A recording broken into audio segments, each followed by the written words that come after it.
So, hello everyone, and welcome to my community bayan group page actually.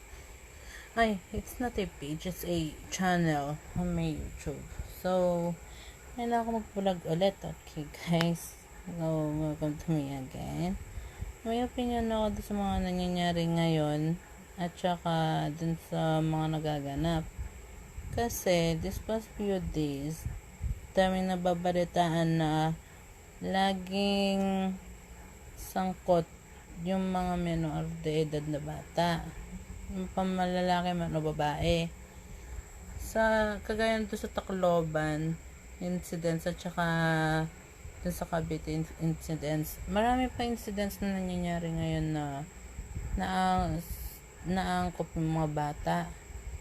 So opinion ko, kung usapang ibababa din naman yung yung edad ng kaso, siguro mas tama talagang yung edad ng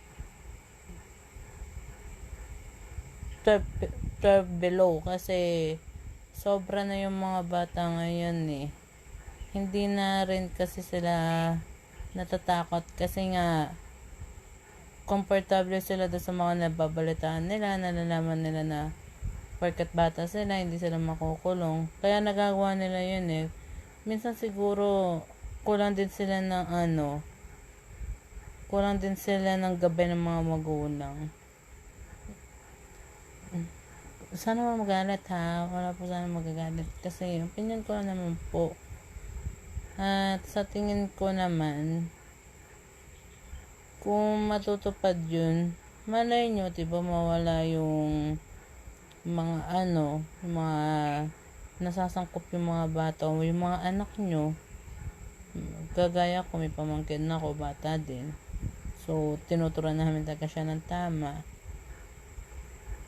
Hindi na namin alam kung...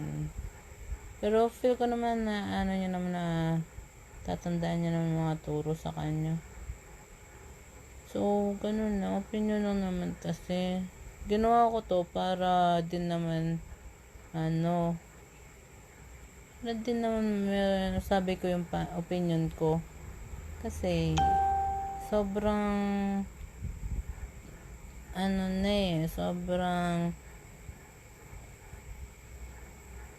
sobra na yung mga bata ngayon. Hindi na kagaya noon. Kasi nung bata ako, wala naman masyadong ganitong incidents na nangyayari.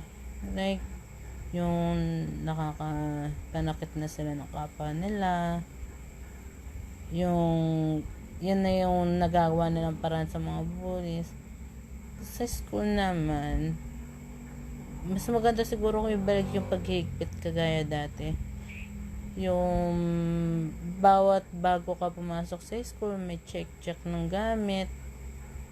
Huwag yung parang siguro ngayon, dahil maraming school na maraming kalayaan, kaya ganun yung nangyayari. Tapos sa mga magulang naman, i-check natin po yung mga nadadala nila sa school, kung ano man yung meron sa school na dinadala nila. Halimbawa, kagaya ng mga nagtatrending na ballpen ngayon na may knife, at saka yung saklay na may knife. Yun actually sa ibang bansa ata yun, alam ko kakalam ko hindi ko naman alam din na mayroon pala dito yata sa Pilipinas nun.